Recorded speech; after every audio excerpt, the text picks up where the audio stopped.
Life is just a game. Here's how to hack it. Alan Watts. Have you ever wondered why life feels like an endless loop of chasing something? Success, love, happiness, or purpose. And yet, no matter how far you go, there's always another level waiting. You achieve one goal, and suddenly there's another. You fix one problem, and a new one appears. It almost feels like a game, doesn't it?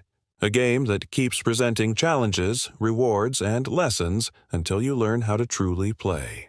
Alan Watts, one of the most profound voices of the 20th century, once said that life is not a journey with a destination, but a musical thing, and you are supposed to dance while the music is being played. In other words, life isn't meant to be won, it's meant to be played. And once you understand this, once you see through the illusion that it's also serious, you begin to discover the secret of how to hack it. From the very beginning, society teaches us the rules of this so-called game. Go to school, get good grades, find a stable job, build a career, get married, have children, retire, and then hopefully enjoy what's left of your time. But if you look deeper, you'll realize that this structure isn't the real game. It's only the tutorial level. Most people get stuck here, thinking that success means following the instructions perfectly. They forget that true mastery comes when you experiment with the game, not when you follow it blindly. The real game begins when you stop living for approval and start living for awareness. Alan Watts often spoke about how people take life too seriously, as though it were some kind of heavy burden. But in truth, it's more like a cosmic game of hide and seek. The universe hiding itself as you, pretending not to know who it is, just to experience the joy of rediscovery. You, me, everyone. We're all characters in this grand play of consciousness. The tragedy is, we forget we're playing.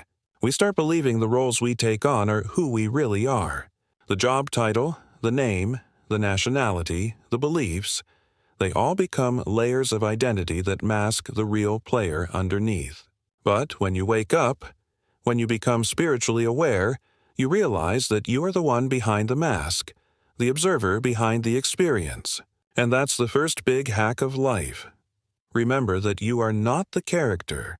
You are the one playing the character. Think of how you behave when you play a video game.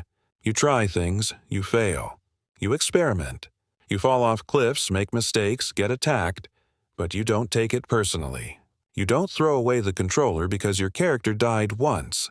You just restart. You learn. You adapt. You improve. Yet, in real life, we forget that same logic.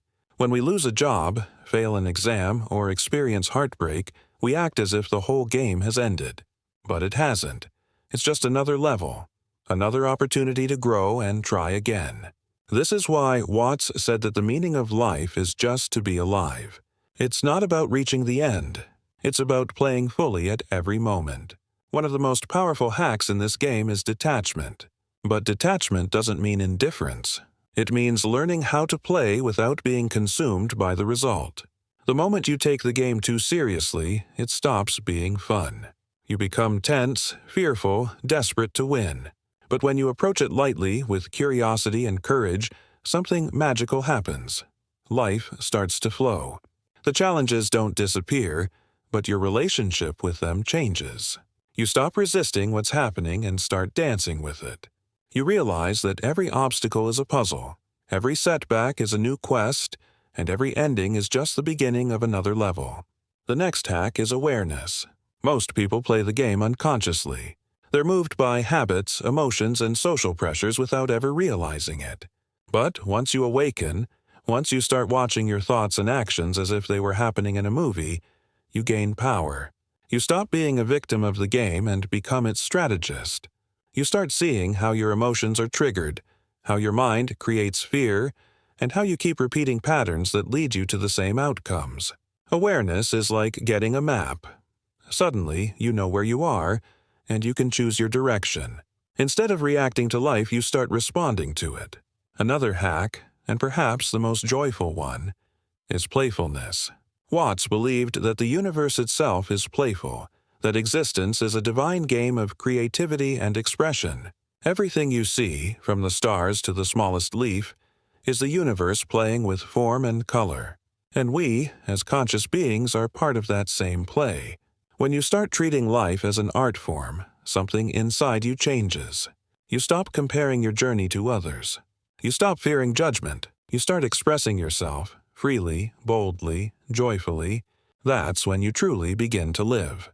Life rewards those who dare to be playful, who dare to laugh at their mistakes, who dare to embrace uncertainty instead of running from it. But perhaps the greatest hack of all is this: remember who's playing. The biggest illusion of life is that you are separate from others, from nature, from the divine source. In truth, you are not just in the universe. You are the universe, experiencing itself through this temporary form. The player and the game are not two different things. Once you realize that, fear loses its grip.